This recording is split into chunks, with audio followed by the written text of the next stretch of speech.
This is To All the Men I've Tolerated Before with Natalie Katona, the show where my guests and I chat about not just the perils of the patriarchy, but also the pitfalls of dating in general. Today's guest is voice actress Maria, oh my gosh, now I'm stuttering. Maria Pendolino, and she has been so kind to delve into her experiences with online dating and tracking 97 first dates. I wonder if most people actually tally how many first dates they've been on, and like if people know their number, because I know we keep like bedroom partner numbers, or at least like TV told us we should, and then have fights with people about it. Yeah, I think people, when I tell them that I went on 97 first dates, I feel like people react like, oh my God, that is so many. But actually, I think if everyone kept a tally, especially in the way that we're dating today, Yeah. where, you know, with the apps, you're able to try on a lot of different people like really, really quickly. I bet that my number is actually not that outrageous. But I always remind people that the dates took place over 13 years. So it wasn't like 97 first dates and like a hot 6 months in New York, baby, you know? Well, and then people like do that cute thing where they're like, I'm going to do a year of yes, and I'll never say no to any opportunity that presents itself to me. And I bet you those people could have gone on like 365 dates if someone asked you on a date every day. If you're in the love section of like Eat, Pray, Love, and you're just like going for it, like 100%. I did not read Eat, Pray, Love, and it's probably because it came out when I was like in my defiant age, and I was like, I don't pray. This book has nothing to do with me. I remember reading it and liking it, but also just like, I don't know, I was in like my mid-20s, I think, when it came out. And the one thing that I had like the most problem with is that this woman had enough money to like abandon her life for these 3 different like journeys. And like, yes, she was like a freelance writer. And like, this was obviously well before like the digital nomad culture took off where you could like do your job from literally anywhere. And I was just like, you know, I was living in New York City, like very much paycheck to paycheck, like rent payment to rent payment. And like, if I needed like a little bit of money, like I'm sure I could have asked my parents, like, hey, can you spot me $250 or something? But like, I didn't come from wealth. I didn't come from money. So this idea of just like, oh, I'm just going to travel internationally to 3 large countries for an entire year. Like that just seemed like completely unfathomable to me. Yeah. And I know that she like got some money in like the divorce or whatever, but like still, maybe it was just because like I was just like way too into the different things that I needed every day. Like the idea of being able to live so small each and every day because you're on a very, very fixed income. I don't know. Yeah. But that was the thing that I had like the most problem with in the entire story. It's just like, how does she have enough money to do all this shit? That mirrors why I broke up with the Bachelor franchise, because I'm like, I can't watch these very white people just like get to go on lavish dates while like everything crumbles and inflation is so high I can't like have soda when I want it. Like, yeah, who are all of these like sales executives and dental hygienists that like just get to like leave their lives for however long The Bachelor takes to film? I don't know. I think they're all like aspiring actors and models, comma, and then like whatever they also do. My favorite is one of them when one of them claims to be a teacher, and I was like, you may have been a teacher, but you're not a teacher now, because no principal would risk a parent seeing you on ABC getting drunk in a hot tub. Like 1,000%. Like, that's not how teacher culture works. We are supposed to... One time we went to a place downtown and they have like a replica of an old schoolhouse, and they like handed us the rules that the school marm had to like follow, curfews, like purity rules, all of it. And I was like, they make teachers still follow that in the Midwest. Little known fact. Like, it's posted in all of our classrooms. Oh, who has the time? Who has the time? But we're supposed to be talking about your online dates. Back to me, please. Back to you. What prompted the idea to not only like delve into online dating, but to like also track your progress as you were doing it? I mean, I guess I've always been like a project manager at my core, and I love to see like the results. But that actually wasn't the impetus for me starting it. Um, when I started online dating, there weren't as many options as there are today. So it was pre-apps, and like, you know, the Tinder and Bumbles of the swipe left and swipe right. My very first online dating experience came from the website hotornot.com, Oh where you shit. would post a picture of yourself and then people could rate whether you were hot or not. And I put a picture up there my senior year of college, and someone actually like messaged me on the site and was like, I think you're cute and I actually live close to you. Like, could I take you out to dinner? And like, of course I did everything wrong on this date and like didn't even like know his name or tell anyone where I was going. Like, that absolutely could have ended up with me in a ditch somewhere outside of Binghamton, New York. But when I got after college, I moved to New York City and I started using Craigslist personals. So like I would post a personal saying like, this is about me. Like, if you like what you hear, like send me a message. And like I would get like 15 or 20 messages from guys, and I would like curate that down to like one or two to go on a date with. The problem that I had is that I could not remember what I had told each of the dates as they like started to happen. Like, did we actually have a phone conversation? Like, have I already told him about my family? Have I already told him what I do for a living? And I felt like I was managing like 8 different pen pal relationships at the same time, because like people would be like, oh, hey, I'm out of town for work, but I'd love to get together when I get back. And it's like, okay, that's great. But like I was just honestly like struggling being able to keep track with like what each of them had said or like what we had planned. So initially keeping track was literally just to help me like keep track of like the guys. And like I definitely was not sleeping with all of them. And like many of them, to be honest, like didn't get past the first date. Like, so, you know, they quickly moved from a like in progress status to like a project closed status. But it wasn't as convenient as it is now, where like you see on Tinder or Bumble, like you see all the people that you're talking to and it's all in one place, and you can very easily just like swipe left and like delete a conversation if like this one's gone cold, like gone. This one, like we went on a date, there was no spark, like gone. And you like can keep track of your inbox. With the way that I was like sourcing men from Craigslist, I had some people that I was communicating with over email. I had some people who I was talking with like actual conversations on the phone. Texting was still not like the thing yet. So like maybe some I was texting with. And I just had all of these conversations happening in like 3 or 4 different places. And it was hard to keep up. So that's why I started the spreadsheet. And like I would put their name on the spreadsheet and just some thoughtful details that came out either in their opening to me or in some of our conversations. Like John plays the violin, Dan works at Bank of America, you know, Rory showed up in pajamas on the first date, whatever it is, you know, just something thoughtful to remember them by.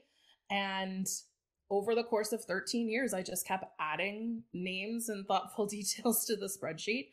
And I like ended up like totaling it up and realized that over the course of 13 years, I had gone on 97 first dates. You should turn it into some sort of coffee table book. Like you should. Or like a weekly cartoon, like a webtoon. I wish I did that when I just met people organically, like an event. Have you ever like really connected with someone because you're at the same concert or something, and For you sure. like add them on Instagram, and then you see their post and you're like, how do I know this person? I put people like where it says company on the contact when you're adding a new contact.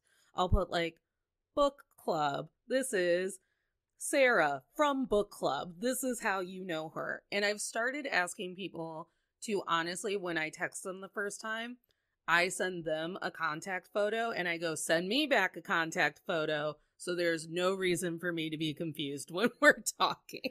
Honestly, what you've just described is what happened to my Facebook account and why I decided to deactivate it. Because as an actor, like I have met so many people in like a one night class or a seminar or we did an off Broadway play together. So you have like this intense friendship for like 3 weeks and then you never see them again.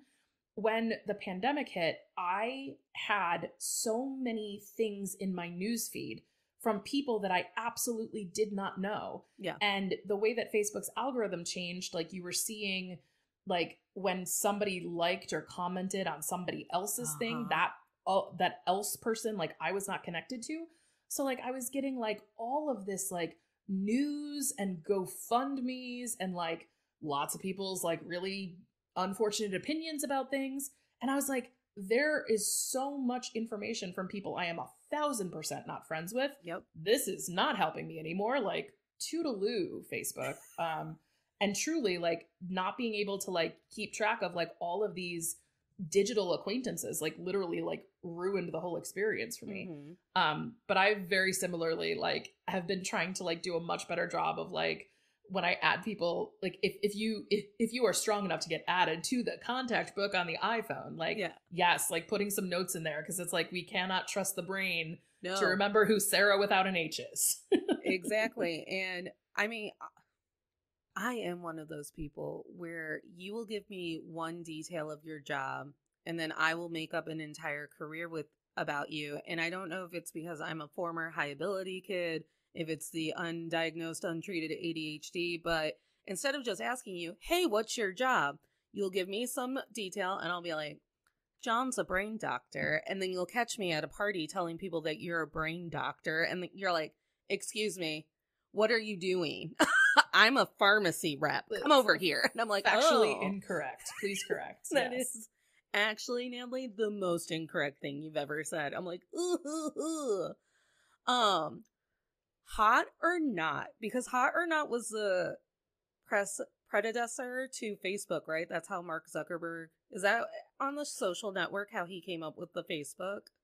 I don't know if the website Hot or Not was part of the gestation, but that is kind of the seed of his idea for Facebook, was people being able to rank how good looking people were, like class by class. Yeah. I didn't know that it had a DM function. Like, yeah, I don't know that I did either. Until it was happening. Until it was happening. But yeah, like I just put up a picture that it was like a picture. I cropped like half of a picture of me from like wearing a Halloween costume and like just had a little bit of makeup on, and I thought I looked cute. I was wearing like a bed sheet as a dress or something. I don't know. But that's how it all started. That's how it all got started. That's how it all got started. In general, would you say that you were a person who really enjoyed online dating? Because I have this very nostalgic viewpoint of how like my grandparents just got to meet at a soda shop, and wouldn't that have been cute too? Yeah, I think my online dating experience is like framed and colored by the fact that I am a plus size woman. And I think I just assumed that meeting someone organically, like the meeting in a bar or at a concert or kind of like the happenstance meetings, I think I had just written that off and decided that nobody was ever going to choose me because of my body. So I wasn't going to be like a happenstance meeting. Yeah. That the thing that was going to snag a boy for me was going to be my personality. And of course, that was spoon fed to me from everything in the media and whatever, you know. So for me, I think I looked at online dating as an opportunity to present my personality as like the thing. And, you know, when it got to things like Match.com and OkCupid, where you can actually like write a profile and like really kind of put out there like exactly what you want to put out there. And I never like hid my body type. Like I put, you know, headshots and body shots up there. Like I was absolutely not trying to bait and switch anybody about like what they were buying at the store. But I felt like it gave me the opportunity to like put a full portfolio forward as opposed to just, you know, just the body or the instant attraction kind of thing. Like the instant attraction is the thing that generates that magnetism that brings people together. And then they find out that they're actually super compatible and how great that they met at the soda shop or wherever. And it was just kind of that feeling, or like my own like value and belief system about my body, which was 1,000% systemically ingrained in me by America and the media. But that's kind of how it started for me. I also, to your point about like how your grandparents met, midway into my online dating journey, I read Aziz Ansari's book, Modern Romance, where he really unpacked a lot of what people in the like, you know, tail end of Gen X through the millennials and elder millennials were experiencing in this kind of like analysis paralysis of the apps, like having so much choice, and, you know, you can set your radius to however many miles, and like all of these people that you wouldn't encounter in your daily life, compared to the way that people in our parents and our grandparents' generation paired up. Like a lot of times it was always like only one or two, you know, trees removed from somebody's family or friends. Like it was very much like a community thing, and like the amount of square miles between you was, you know, far fewer. But, you know, my husband and I are a really perfect example of how the modern romance structure worked. He and I lived in different towns. We went to different high schools. We really didn't have any friends in common. We were not kind of running in the same circles or places. And without Bumble as our introduction engine, we probably would not have met, but we are extremely well suited, and I'm delighted that we did meet. So it's kind of for me, that book really kind of opened my eyes to what meeting organically really meant, and like how often that was actually happening for people in our generation. Especially at that time, I was living in a major metropolitan city like New York City. I think people in places like New York City, LA, Chicago, Atlanta probably have a much different experience with, you know, online dating versus people who live where I live now, like Buffalo, or kind of like that, you know, the outer ring, like third ring cities, where the dating pool is smaller to begin with, and you don't have people who are aspiring to be something that they're not, and therefore are constantly putting, you know, false foot forward. So yeah, I think my own belief system in myself, and like that whole thing, and like thinking that I wanted to go outside of kind of the normal, quote unquote normal, like organic meeting pool, that kind of shifted and shaped how I chose to attack online dating. Yeah. So I remember building my first dating profile, and I think not my first dating profile, because my first dating profile was Match.com, and I think I built it right before they also instituted a swiping function, because it used to just be you would get an email of people and they'd be like, do you like these people? But I remember when I set up my Bumble, and it was like for the swiping purposes, and I was like, you have to include what I called like honest pictures of your body, because if you show up to a restaurant, you're going to be able to like see it on that dude's face if you show up and he then realizes that you are plus size. And that's how guys like feel tricked, and they get like volatile if they feel tricked or whatever, and they'll be rude to you, and you'll cry at a Chili's, and no one wants to cry at Chili's. No, it's true. So I remember very much feeling like there was a pressure to like make sure that my body was like shown at all angles, so I again couldn't be accused of like catfishing you. And which is odd, because in high school I was a huge catfisher. Like we've talked about how like I was born into the generation of AOL chat rooms and all the fun that I had in there. And when I never sent guys on AIM or AOL like fake pictures, and I never sent them pictures of myself, but when I would describe myself, I would use coded language where you might assume that I was plus size, but I was not going to come out and tell you that I was plus size, because then I assumed that you would stop talking to me. Are you talking about my favorite word, curvy? Yeah, curvy. Voluptuous, if I could figure out how to spell it that day. I think I have an odd relationship with my breasts to where like I became very laissez-faire about my breasts and like would use them as a baiting material. So I would always like hit home that it's like, well, don't worry, like I got tits to die for or something. And like just like really focus on that. And then it'd be like, and just think about the women who have tits to die for. Most women who have tits that are this size, it's because they are plus size. Like they also have the body that matches it. Right. So yeah, and I remember there being like, there's like such a pressure to like also come off as like flirty and carefree about who you are as a person when I feel like you're on the female side of dating apps.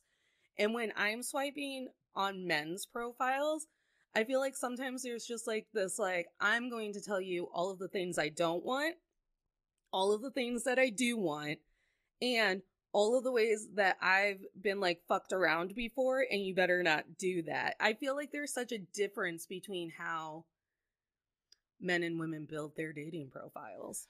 I have a couple of friends who are still actively dating, and I am always flabbergasted by the amount of men who put things that women must do in their profiles, like must be fit and attractive and take care of herself, like must know how to have a good time, must know blah blah blah blah blah. And it's like, where do you get off, buddy? The audacity. Giving the person that you haven't even met yet a list of requirements. Like, yes, everybody has taste and preferences, like 1,000%.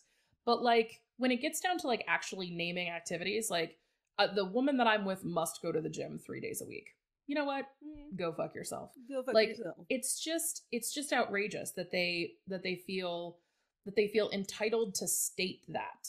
You know, you can certainly feel that way, and you can certainly like have that as a preference, but like to just openly state that, like, hey, if you match like 80 to 90% of my criteria, but you don't go to the gym 3 days a week, like just keep walking. And it's like, oh Lord. Just where do they get that mediocre white male audacity? I don't know if it was like my naivety that then just carried on into my adulthood, but I assumed when building my profile, I was like, it almost became like, well, the profile is to sell myself, not to actually tell you what I want, because I'm also actively swiping. So I can do all of that work myself. Why would I talk about the other person? Like the mystery person. Why can't it just be like, why can't you just put up your shingle? Like, yeah, this is who I am. Like, this is what I do. Like, why does it have to be about the other person's like necessities and traits? Yeah. Like, actually, like, I'm here shopping for you, bud. So instead of spending all your characters telling me what I have to do in my life, why don't you tell me why you don't suck? Yeah. So that's like one of my huge red flags. And it happens when I'm swiping on women too, where it's like, if I can instantly tell like what a former partner did that pissed you off repeatedly, or really just like knocked you to the floor or anything, and I can tell it just by reading your dating profile, then I'm like, oh, I'm going to go ahead and walk away from all of this that you haven't taken care of on your own. Because I love the, like, you better not like video games. Okay. I guess someone decided. Someone who you dated played what you determined to be too many video games. Yep. And now you feel hurt by that. Right. And you're still harping on it. And now no one can play video games. Were there any, when you were doing online dating, did you like craft your immediate list of like, this is a red flag and no thank you? I'm very much turned off by poor spelling and poor grammar. Yep. Especially on the apps now, like Bumble and Tinder. Like, you only have like 300 characters or something for each one of the sections. It's not hard to just like put a good foot forward. And like that to me was just like, if you don't care enough to like spell things right, then I definitely don't care enough to swipe. I don't know, like whenever someone was like the work hard, play hard mentality, like to me, that's just like so not what my life is about. I kind of tried to keep an eye out for the people that were like, the consultants that were like technically had an apartment in New York City but spent Monday through Friday like literally somewhere else working at a client site. Yeah. So yeah, they've got a sweet apartment in Turtle Bay, but Monday through Friday they're definitely in Lexington, Kentucky, or Columbus, Ohio, or somewhere else that's not where you are. No offense to Lexington or Columbus, I'm sure they're lovely, but that's not where I was living, and I didn't want to date someone in those cities. So in New York, there was a lot of that because a lot of the huge consulting firms were there. So I was trying to sniff out the people who weren't actually like around. I don't know if there's anything else like huge red flags. I just like, I was just looking for people that seem to have posted like relatively like recent, honest, true pictures. People who could write some cohesive thoughts in their profile, and roughly were in the age bracket I was looking for, which at that point was like 28 to 40. Like it was a pretty wide swath. So yeah. Besides the laundry list of rules that I have to agree to just to go on to coffee with you, I also don't appreciate if we're messaging and the whole point of messaging is to want to meet in person, like just the like no effort to ask a question, answer a question. This to me, this is the epidemic of male female online dating. I certainly cannot speak to what's happening in the same-sex communities, but for all of my friends who are still online dating, and it was certainly my experience as well, the lack of effort on the part of men in the transaction prior to the date. So that would be communication either via the messaging app itself or text messaging or phone calls or whatever, where like you would ask a thoughtful question to like actually get some sort of conversation going, and they would be like, yeah, or no, or simple answer, and then nothing. No follow-up question, no open-ended questions for you. No like, hey, so it seems like we're connecting. Do you want to go for coffee or something? And this was something else that I picked up from Aziz's book was I stopped having like really, really thoughtful, meaningful, and deep conversations via phone, text, or the messenger features on the app because I realized I was just wasting my time with a lot of guys who were using Bumble and Tinder like solitaire, like the same way that you would play solitaire or Angry Birds on your phone. They're just swiping, and they actually have no intention of meeting up with anyone, whether they're single or not, who knows? So I moved immediately from like, oh, we matched, like, hey, great to meet you. Did you want to get a drink this Friday? Are you available for dinner on Thursday? How do you feel about meeting up on Saturday? Like I would just jump right to it. And the guys that were actually interested in dating and meeting someone responded really well to that. And we're just like, yes, Thursday sounds great. And I would usually, if they would say that, I would say like, hey, here are two of my favorite places. Why don't you pick? And I always picked places that I was very familiar with. I knew the parking situation and like would feel comfortable like if I had to exit because I was feeling uncomfortable on the date. Like I felt like these locations like set me up for success. And like the guys again that were like actually interested in meeting like responded really well to that. I would usually give like a bar option where I knew that there was seating or a restaurant option that was like pretty casual. Yeah. And most of the guys picked the bar option, which was totally fine. Like, drink is a little bit less commitment than like sitting for a meal with someone who you're absolutely not enjoying their company. And that's how I knew my husband might be different because he picked dinner. And I was like, oh, cute little guy hasn't been ruined by online dating yet. And he wants to sit down and have dinner. That's charming. But yeah, I was really not surprised at the number of guys when I started moving to that kind of like using the apps only as the introduction engine, not using them as a conversation engine, jumping right to like trying to get together. Like that weeded out 50 to 70% of my matches immediately, which showed me how many people were not using the apps to actually meet people. Right, because I also remember I would have like weeks long conversations with people. I'd be like, oh my gosh, we're connecting. You're funny, this, that, and we have so much in common. And then you sit in front of them at a restaurant that you've picked or a bar and you're like, did you Google your answers to my questions? Like, is that what you did? 100%. You spend these 3 weeks, like, working up all of these conversations, and like, you're really like feeling that flutter, like, ooh, I think I found one. And then in front of you, they're an actual, like, just lump of wet fish. Yeah. Or you spend the 3 weeks having these great conversations, and they're witty and they're funny and you're excited, and then they disappear. And like, the digital ghost is like gone. And it's like, I've spent all of this time getting to know you, letting you get to know me. I've shared a lot of information. Where did you fucking go? Yeah. And that was so frustrating to like put in that energy and effort, have it to not even materialize as a date. Like, I didn't even get to see if we were physically compatible, if there was a spark, any of these things. That was taken completely out of the equation because you just fucking disappeared.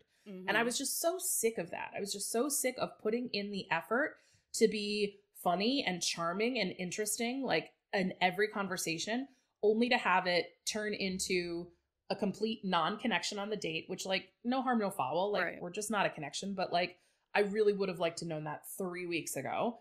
Or, spending 3-4 weeks talking to someone and then just having them like literally disappear into thin air. Yeah.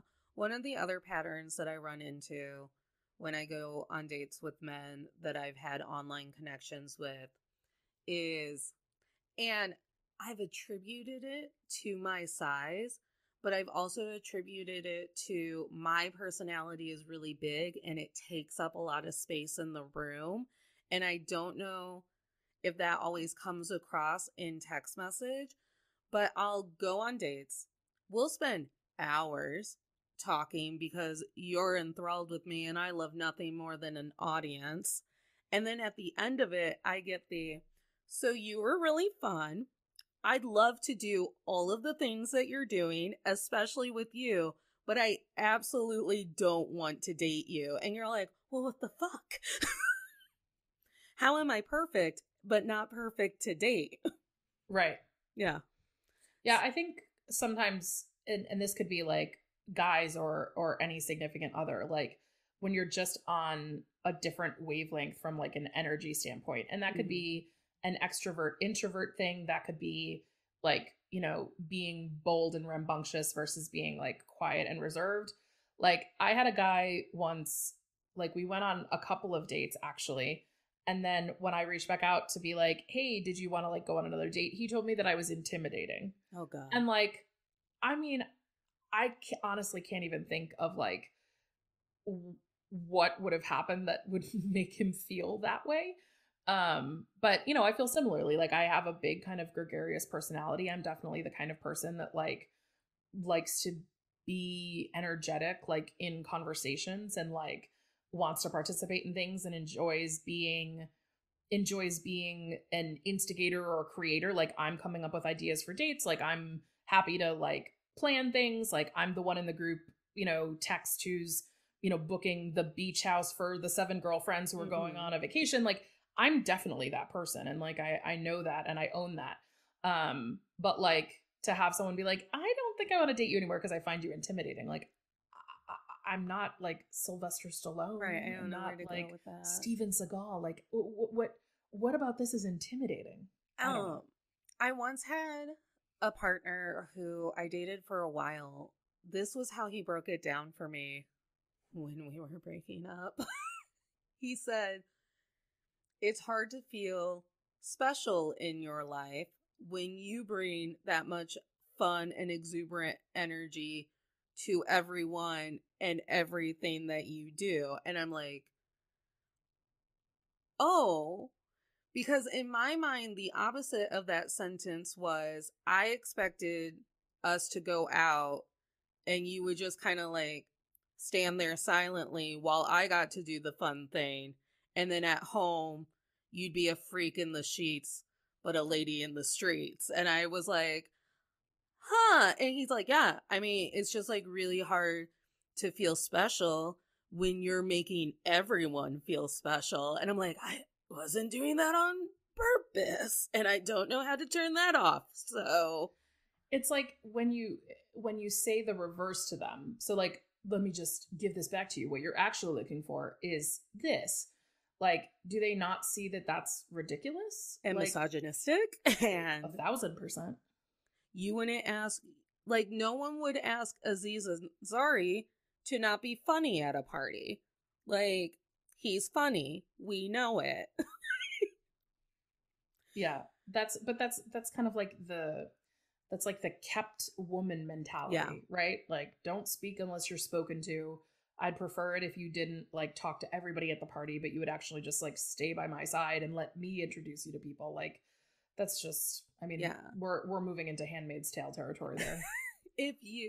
I have found that my personality, and the way that I socialize and the ease that I socialize in any new situation, and it's not like, I don't know how to talk about this without it seeming like I blame myself for it, but what it ends up doing is it ends up like highlighting the fragileness of your security in the group. Because if I'm having an easy time, well, that means that you're having a harder time. Right. Yeah. So, and why is that your responsibility? Also that. That could be a whole other episode of men who need a keeper. Yeah, men who need a keeper. And I think when you end up being a loving, caring, exuberant person, someone goes, oh, you will be my mommy and you will teach me how to make friends. And I'm like, fool, I don't have time to teach you how to make friends because I have friends. And they're like, oh. Yeah, 1,000%. 1,000%. While you were tracking people, did you notice like any like strong patterns with the men that you were going out with where you were like, huh, this is a way that men really do think it's appropriate to date people? Or did you notice, like, were you able to pinpoint the exact moment where, like, because I think that there was an exact shift when dating became like, oh, people go on Match.com because meeting people is hard. And then, like, dating apps almost becoming the Amazon of dating, where it's like, literally, you could have it all and probably in 2 days shipping. Yeah, I don't know that I noticed any specific patterns or, like, a real shift, but I will say I guess the majority of my dates were just, like, you know, on a 0 to 5 scale, like, 3 satisfactory, you know? Yeah. Like, nothing bad happened on the majority of my dates. Out of all 97, I don't really have that many horror stories. They were all just generic. Yeah. And, like, I think people that I wouldn't have come across, you know, in my regular day-to-day life. They weren't people that I had friends in common with. They weren't people that, you know, I knew from, you know, quote unquote back home or from college. They were just like a person in the universe that I happened to like find through algorithmic or whatever properties. And like we sat across from each other and shared a drink or a meal for anywhere from 30 minutes to an hour and 30 minutes. Yeah. And most of them ended right there. Yeah. So of the 97 guys, I think I went on probably 10 second dates, 9 or 10 second dates. Mm-hmm. And of the 9 or 10, I actually dated like 3 or 4 people where like we actually, you know, were communicating off of the platform that we had started talking on. We were like scheduling and meeting each other after work or whatever. But I never actually got to having the conversation about being in a committed monogamous relationship with anyone except my husband. So of the 97, that filtered down to 10 second dates. Yep. Like 5 people that I dated more than twice, and 1 person who I agreed to be in a monogamous committed relationship with, who then I eventually married. Like that was my sales funnel. Like that was your funnel. That's what it took to happen. But I don't know that there was any specific patterns that emerged. For me, my turning point was not talking to people before the date. Yeah. Like that was really my big turning point and saying, I'm not going to waste the energy in getting to know people until I know, are you interested? Am I interested? Like, circle yes or no for both of us. And now you can ask me how many siblings I have. And now you can tell me everything that you do for work.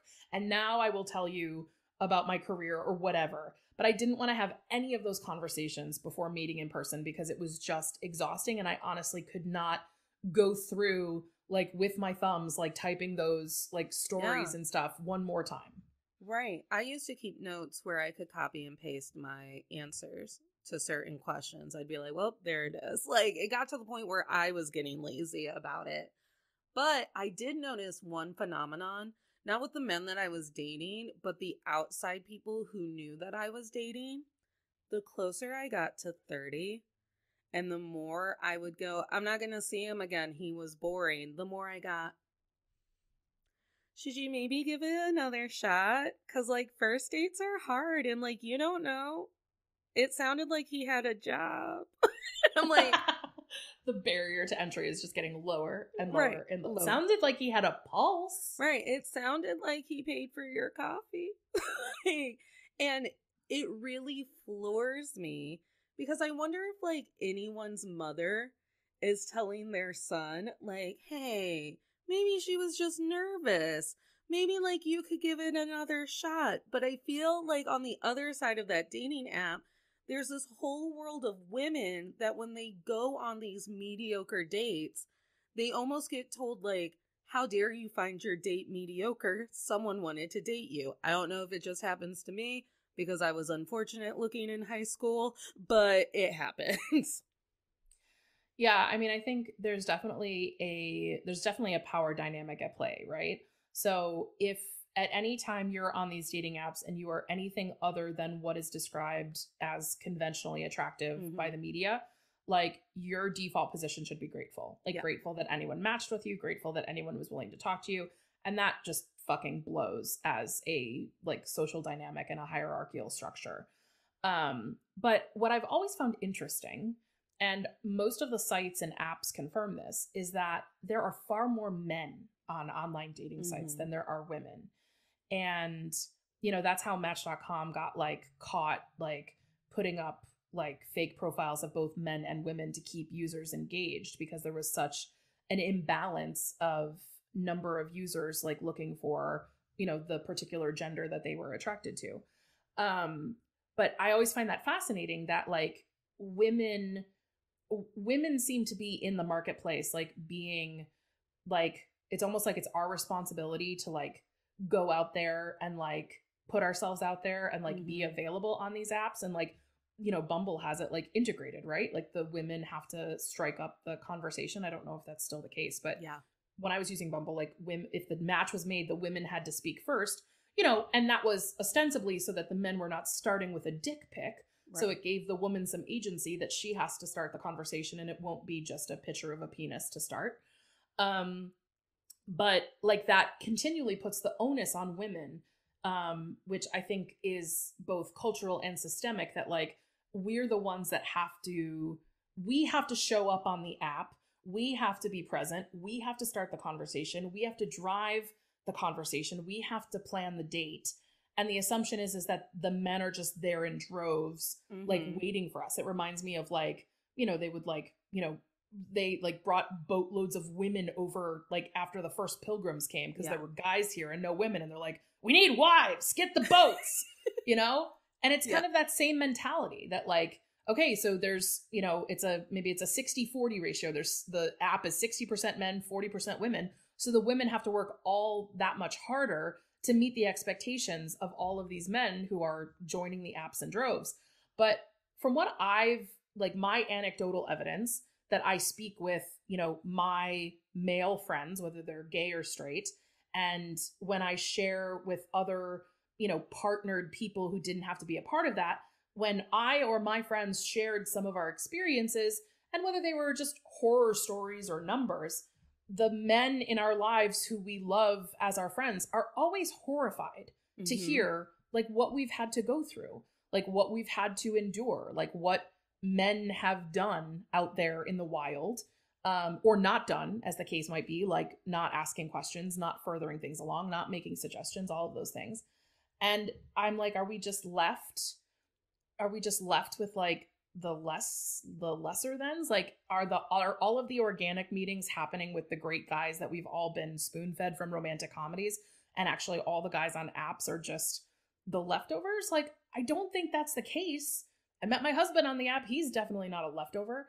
But why is the power dynamic so inherently skewed in what seems to be in favor of men? And is it just from the social and societal conditioning of women to be like the maker of things? Like, that responsibility falls on us to drive the things? Or is it something else, and is it more insidious than that? And I'm sure, Bumble and Tinder have all of the data to tell us that it's probably a lot more insidious than that. But I don't know. I think I'm following the creator of Bumble. I don't think she has anything to do with Bumble anymore, but I know that I'm following her on Instagram. And Tolerators, let's flood her DMs with so many requests to be on the show and just talk about it. Because what you're talking about is something that I also see that just seamlessly happens in my relationships too. I, in fact, have an entire note on my docs or in my phone or something, and it's called heavy lifting. And I track instances where I know that emotionally and mentally, I was naturally made to believe that I had to do the majority of the work, and one day I will turn it into an hour-long special of comedy because it's just ridiculous. And I think it starts at the very... Oh, I had a starting point for it, and then I got off track. But it's one of those things where I don't know if it's because we used to be sold to men to be their wives because of dowries and things like that, but it's like you have to be the catching thing. And because we're constantly told that like men only care about looks and they only care about getting laid and they don't want to invest with you, you have to do the work so that they like your personality, so they care about how you treat your family. Like, you have to be constantly like throwing that in their face, or else they'll never look at you more than a meat sack. It does a disservice to them. I would love to ask men, like, how do you like how like media treats you guys while you're dating in high school? Like, do you like being Danny Zuko's? Is that fun for you? I think part of the problem is they're not even thinking about it. Yeah. Like, because they're not even getting wrapped up in it, I think women have so many different societal roles that we are being conditioned for since birth, but then we're also like being told to like fight against it. And it's like the Nike commercials with, Serena and Venus Williams telling us that we're all powerful and we can all, run a 2-minute mile or something. I don't know. Like, we have to be all of these things. Like, you have to be like happy Susie homemaker and all of these like emotional and mental labor things, but also you have to be like really powerful and strong, and you have to be like a boss bitch without being bossy or bitchy. And, you have to like, tamp things down so you're not hurting people's feelings, but you have to be ambitious because otherwise then you're just boring. And like all of these different things that are just like coming at our face. And then we're all left like in our little girl circles, like analyzing messages that we get from guys that we're dating and trying to decide, should I respond now or do I wait? Because like we're like supposed to be playing a game, and then like you're referring back to the script from he's just not that into you, and like wondering if like you're doing it like right according to like these romantic comedy rules that we were all fed like, on our early like formative years. And it's just, I feel like we do all of these things, and I feel like men do not. Yeah. And it's not that it doesn't occur to them, it's just that no one expects them to do that. Right. Like, no one expects the men to be sitting around a table analyzing a conversation, trying to figure out if a guy is into you or not, or if you should be emotional and honest yet or not, or you don't want to scare him off yet, and you don't want to seem too intense and all of those things. Like, I just don't think that guys are sitting around having those kind of like Monday morning quarterbacking conversations about online dating or messaging or dating in general. And women are doing all of this additional like emotional and mental labor to try and make things happen. Right. And I don't know why that all became our responsibility when the thing that we were like conditioned from in an early age was like the Disney princess and the chivalry. Mm-hmm. Like, the prince is actually supposed to show up and like knock on the door. So like, why are we tying ourselves up in knots trying to decide whether or not we should send the prince another message? You know, how did it get so skewed? And how did we get so far away from some sort of equal balance of power? Yeah, we just did Grease on another show that I'm producing with my creative partner Jules Washington called Still Comfy, and we just did it on Grease. And I was like, Sandy always gets dogged because she's the one who quote unquote changed herself to fit what Danny wanted. I go, but Danny started it. I go, for the majority of the movie, Danny is running track, giving up smoking, trying to pretend like he can give a shit about her brain or whatever, trying to like keep his friends at a distance from her. And Jules made the point, she was like, I actually looked into it, and before Grease, it was always men in the movie who changed themselves according and made themselves softer for women. So Sandy was revolutionary because she made a change herself for her relationship, whether or not it's good. I was like, maybe Sandy just thought I can do it better. Like, I see you trying and I see you failing. I bet you I can stick this landing. I mean, if putting on like a leather bustier and tight pants and heels like constitutes like real change, like, amen. Yeah. Like, it's just he was attracted to her from the get-go, right? Mm-hmm. But then it was his friends. Like, he was embarrassed that he was like attracted to like the nerdy girl in the sweater, but like, she's still the same person. Like, okay, great, she had a, dramatic real home makeover, great, good job.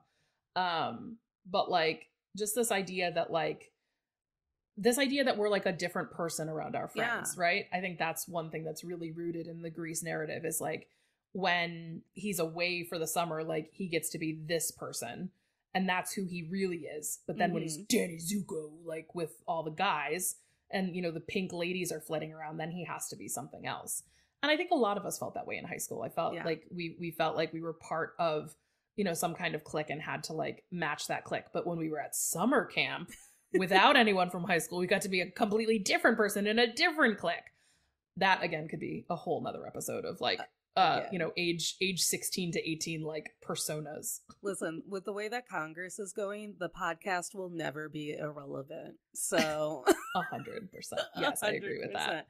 But it boggles my mind, because while I was trained to be so assertive in like convincing men that I was the trophy that they wanted to claim at the end of the rat race, the flip side of that was, and then once you grabbed me, I do a complete 180 and I'm so passive, because it's like, I don't know, whatever you want. What do you need today? Like, what's going to trigger your fragility today? Like, how do we make sure that we make you feel strong, but also cuddly and well-fed? And did you nap? Like, it just becomes, and then my default, because I get frustrated being the person who's doing the heavy lifting, is to do none of it, which means like, if we're going to Chili's, we're going to Chili's. If we're watching a movie I hate, we're watching a movie I hate, because now I have decision fatigue.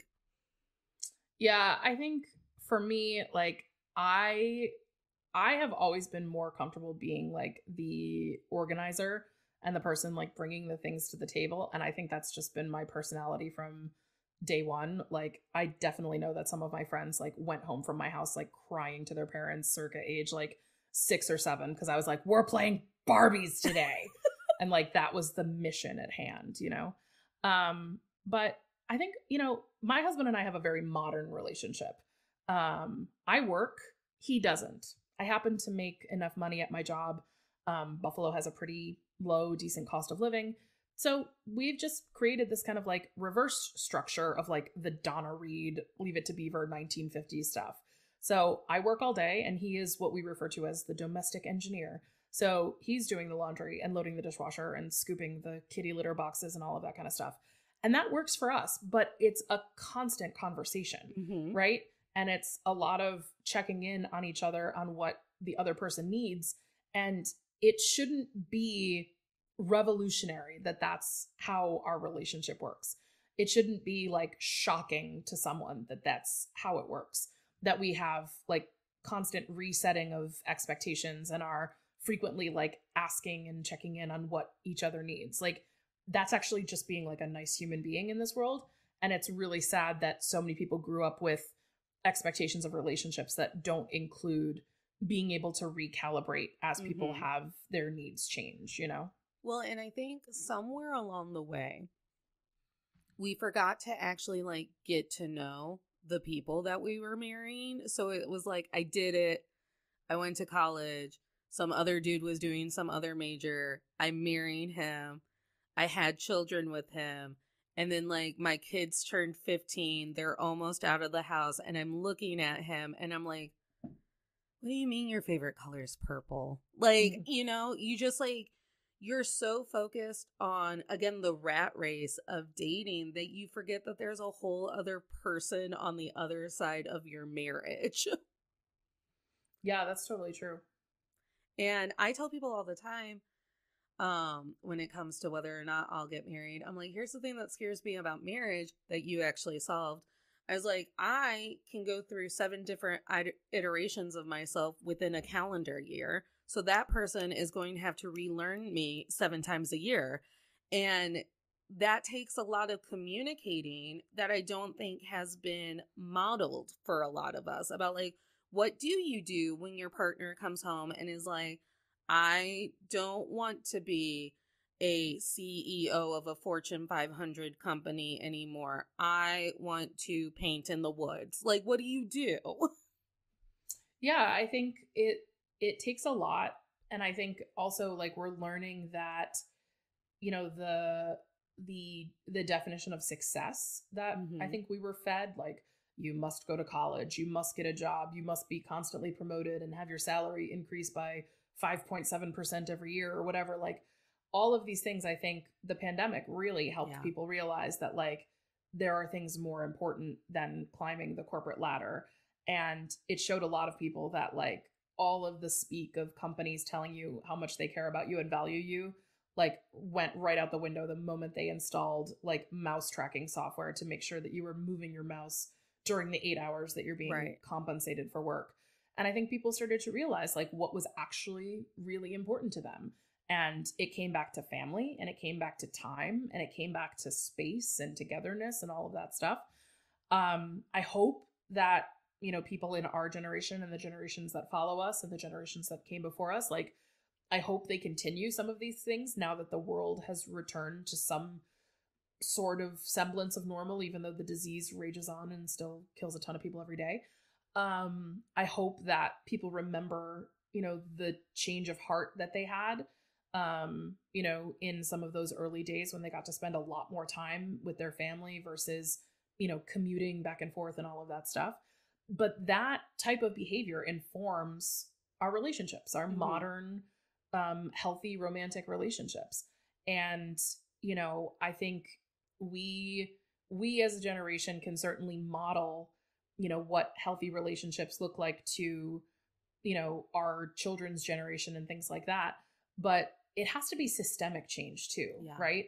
So, you know, at the beginning of the pandemic, we saw how many more women left the workforce after making, you know, great strides, you know, still being paid, what is it, 73 cents on the dollar with the wage gap, still having, you know, constantly coming into like TikTok and Instagram reel feeds. I'm seeing people finding out that they're being paid less than their male counterparts for the same job. And then being told that human resources can't just like adjust their salary and fix it, that there has to be like some sort of time period and review period. And like, how long do you have to sit and be compensated less than the person sitting next to you? Like how long, like what's the waiting period for that? Right. And, you know, how much workplace, gain that women lost in the pandemic because it was just assumed that like they would immediately return to some sort of primary caregiver role, or how many women shared stories that were written about in articles about how like their husband just assumed that like his Zoom meetings would take precedence and he would get the spare bedroom for his office and the wife would be like happy using the dining room table and stuff. And, you know, these are people who are in their 30s and their 40s. Like these aren't these aren't baby boomers. These aren't people who are supposedly the ones who hold these outdated beliefs. Like, these are your friends from college. Yeah. Your friends from college are assuming that their wife is going to take care of the kids, is assuming that they can have the office, is assuming that their meetings took precedence.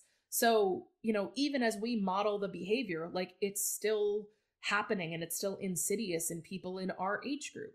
So, you know, until we see some kind of like true equality across the board, whether that is like actual legislation that says you literally cannot pay a woman less and everyone has to frickin' fix that in 5 seconds or less, until we see, you know, women's positions being valued, until we see some friggin' actual like maternal care and like postpartum care and like actual some time, like, until that happens, like, I think we will continue to see this power dynamic in relationships and in dating where women have to do more.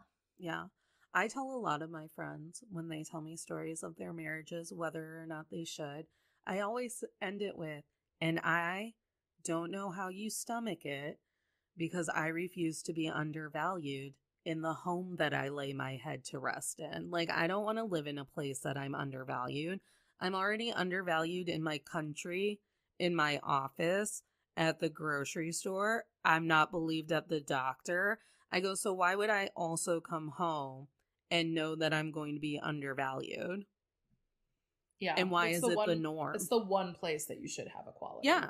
It's the one place where and again, naivety. No one should have gone into the pandemic and had to have looked at their partner and gone, oh, that's how you see me. And that be a complete wipe out to you. And again, that's systematic. Now I can't say the word. But that happens too because we're too busy to actually know how our partners view us because we're not spending time with them. So all of a sudden you've locked me in a home with a person I've been married to for 12 years and you're sitting there one day going, huh, that's how you see me. And it's the same way that your doctor that didn't listen to you, or your boss who talked over you at a meeting, or your dad who never took the time to get to know you as a human also valued you, and you're wiped by it. Yep, and I think it took a lot of people by surprise. And I get really sad about it. But I also refuse to not go, well, that's okay. People go through the ups and downs. I always say, no, that means that you're not valued in your home. That is a problem. Totally agree. So on the podcast, we have these two traditions. We kind of sum up our greatest lesson from either the conversation or, in this case, online dating. And then we take all of that big lesson that we've learned and want to impart on other people, and we manifest a little positivity for the people who are either struggling with this or honestly didn't know that online dating was a struggle for women or anything like that. So in your 97 first dates and this wonderful husband that you have because of it, what was your biggest lesson or takeaway? I think my biggest lesson was, at the end of the day, you can't win the game if you're not in the game.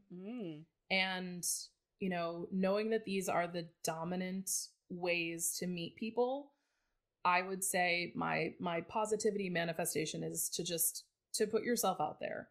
And you may need to take breaks. You know, I definitely did not date steadily like through the 13 years. There were definitely some 6 months breaks, 1 year breaks, whatever. If you get fatigued, like, certainly take a break. But it can happen. I am 100% proof positive that it can happen. There are people out there on the apps who are actually looking for partnerships and are looking to find a person that they can build a life and a home with. And I would say you have to be in it to win it. And then I would also just encourage people to like actually be themselves and like don't put forward on the apps what you think people want, or what you think the people that you're looking for, the age group, the gender, whatever, what you think they're going to swipe on. Don't start it on a falsehood. Like, actually just be yourself. Have a friend take some pictures of you today. Put those up there. Not your retouched acting headshot that you took your senior year of college. Like, put you and yourself out there, and also just believe that you're enough. You are enough for someone out there. There is someone in the wide, wide sea. There is a fishy for you. And they won't find you if you are not being you. So my advice is to put yourself out there. Got to be in it to win it. And actually put yourself out there, not some idealized version. Don't wait until you've hit a weight loss goal to put yourself on online dating. Don't set some, strange barometer for when it's okay to do it. You are enough. Put yourself out there. I think my biggest lesson is that there's because this was the hurdle that I had to take a break from online dating and get over. There's no scorecard. So if you go on a bunch of mediocre dates, that's okay. And it's also not a reflection on me being a mediocre date or a bad date or anything like that if I'm not clicking with the people that I also just happen to be meeting. You meet several people a day. You can just release that pressure that swiping on an app puts on things from time to time. Yeah, you absolutely don't need to bring high stakes into it, yeah. Right? I would actually say just assume it's not going to work out. Right. And not that it's going to fail in a spectacular fashion, but just assume that the majority of people that you connect with are going to be a human being who ultimately you do not want to slide into. And then, one isn't. Yeah. There's a audio going around on Instagram right now, that's my clownfish. Yeah. And it's women or men showing their partner wearing a really strange poncho or taking on a very strange home project or whatever. There's one weird clownfish for you out there. But I think Dan Savage, who does the Savage Love Cast and writes his column for The Stranger in Seattle, his phrase, which I have kind of kept in my mind all the time, is every relationship fails until one doesn't. Yeah. So the numbers are with you that the majority of dates you go on will be bad, and just not terrible or spectacular fashion, but just not good, not someone you want to see again, not someone you had a connection with, not someone you were attracted to, not someone who you had a spark with. The majority will be like that.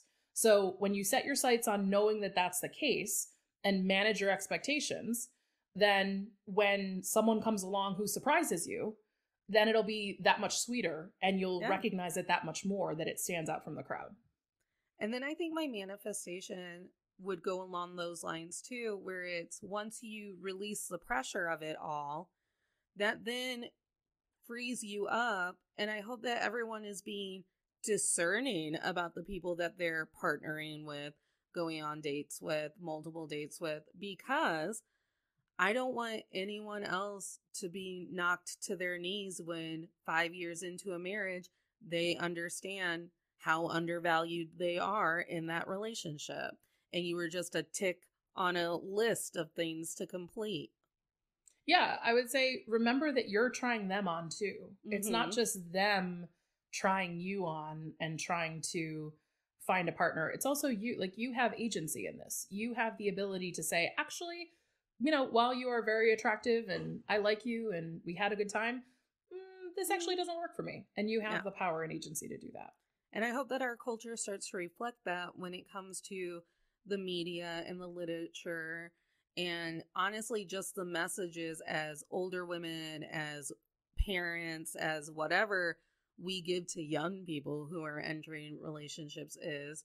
And it's just because you're the girl in the relationship doesn't mean that you have to be the one putting the pony and dog show on so that they know that they want you. They should just want you. Agree. Yeah. Go ahead and tell the tolerators. Thank you so much, Maria, for having this conversation. It was really fun. Go ahead and tell them where they can connect with you. Sure. So you can find me on all the socials at Maria Pendo, MariaPendo. My voice acting website is voicebymaria.com. If you want to know if I am audio stalking you, I probably am, because I have lots of commercials on TV and radio and Pandora and Spotify. So you can see some of the stuff that I've worked on recently on my website. And yeah, happy to connect on social media. Yeah, and tolerators, you know the deal. There's a link in the show notes and in our Instagram bio at Men I've Tolerated Pod. That's where you can join us on Patreon. So maybe one day you get to be my pen pal. And it's where you can see all of the t-shirts that I manically make while I'm watching Critical Role or Dimension 20. So we've got merch. It finally happened. And remember, tolerators, you don't have to smile through anything you're tolerating, including being made to feel like if one bad date was really bad, but you haven't gotten married yet and you're approaching 30, you should give that guy 3 more times to disappoint you. Smiles are for joy.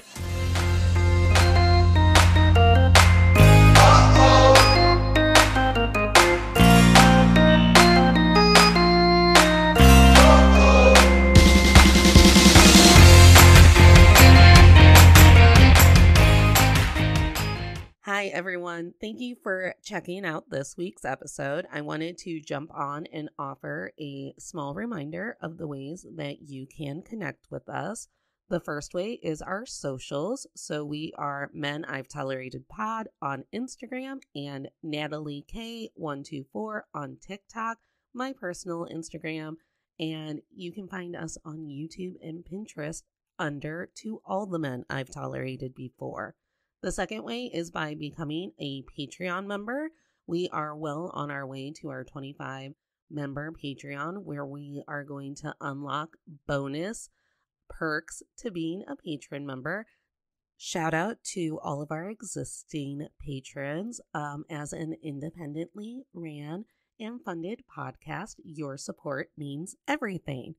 Another way that you can connect with us is making sure to subscribe and leave comments wherever you can so we can start reading reviews on each podcast episode. Thank you so much for being here. Make sure to check out the merch store, and we will see you next week.